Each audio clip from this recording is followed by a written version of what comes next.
Most people believe the moments they'll miss the most are the obvious ones.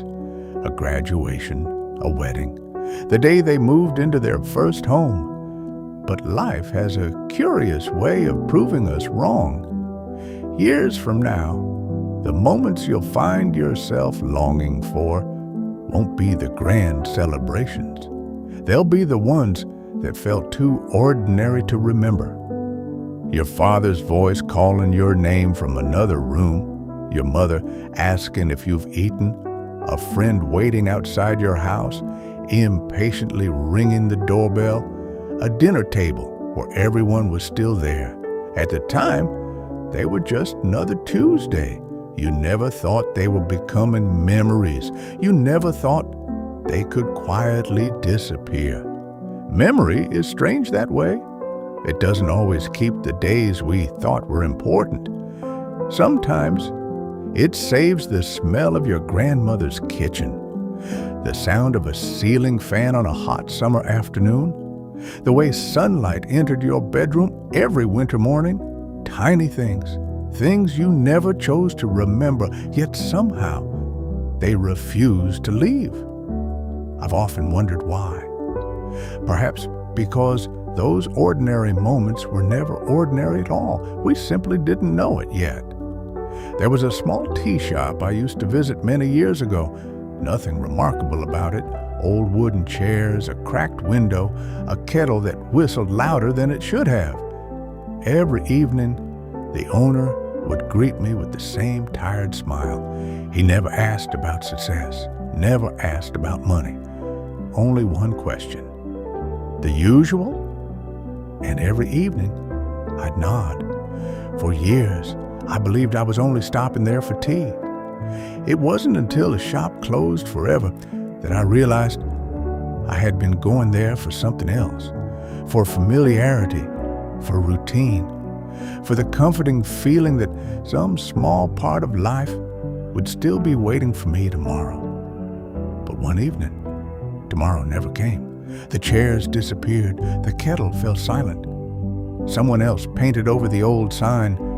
And just like that, an ordinary part of my life became impossible to return to. No one warned me. No one said, "Mr. Hawthorne, this will be your last cup of tea here." Life rarely gives us those warnings. It simply keeps turning the page. I've noticed something about memories. We rarely miss a place for the place itself. We miss who we were when we were there. That little tea shop wasn't extraordinary. If you walked past it today, you probably wouldn't have looked twice. But every evening, it quietly stitched itself into my life. Not because something remarkable happened there, but because nothing remarkable had to. Some of the most meaningful parts of our lives are built from repetition.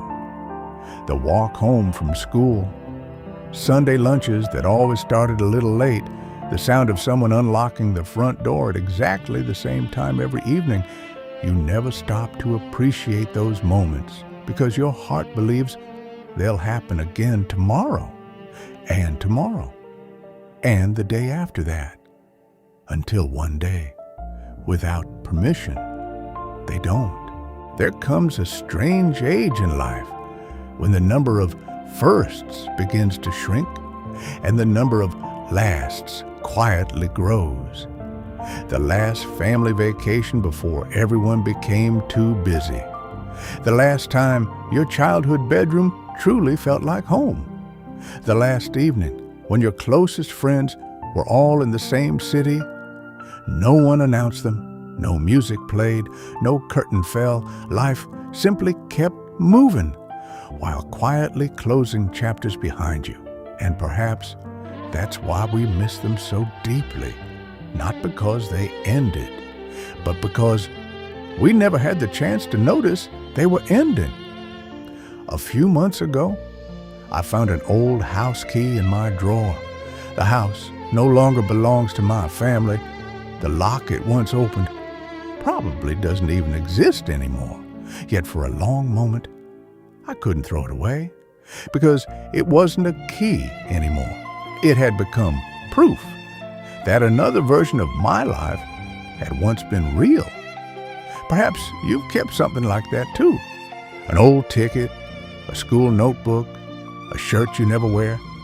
Not because it's useful, but because somewhere inside it, a memory is still quietly breathing. The older I become, the less I believe memories live inside photographs. I think they live inside ordinary objects, a chipped mug, an old bicycle, a worn-out sofa, things that watched our lives without ever asking to be remembered. And maybe that's why they hurt to let go. Not because they're valuable, but because they remind us that time never stopped, even when we wished it would.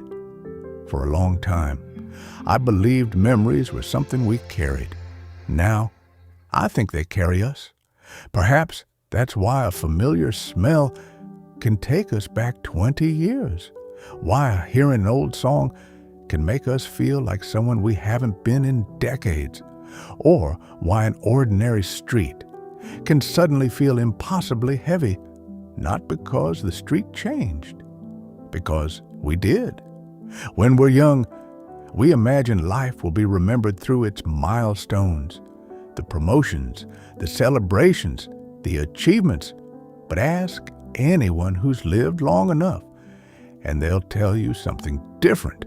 What they remember is laughter drifting out of the kitchen, a dog waiting by the front door, the way their father cleared his throat before telling a story, their mother's voice saying, "Dinner's ready." None of those moments asked to become important. They simply stayed. Maybe that's life's quiet kindness.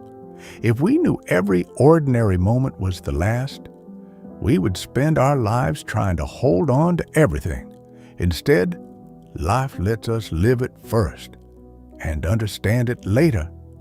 So perhaps the purpose of remembering isn't to mourn what has already passed.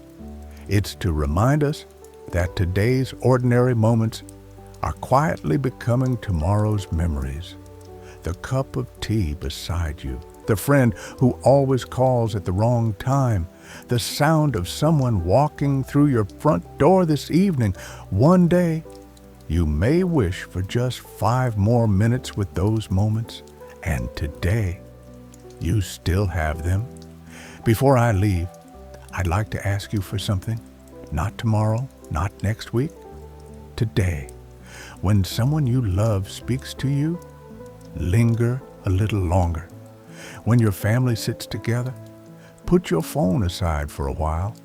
When laughter fills the room, don't rush to capture it. Just be there. Because the most precious moments in our lives rarely arrive wearing grand costumes. They usually knock on the door, looking like an ordinary Tuesday. One day, you'll miss this version of your life. I hope when that day comes, you'll remember that you were truly here for it. Until next time, take good care of your ordinary days.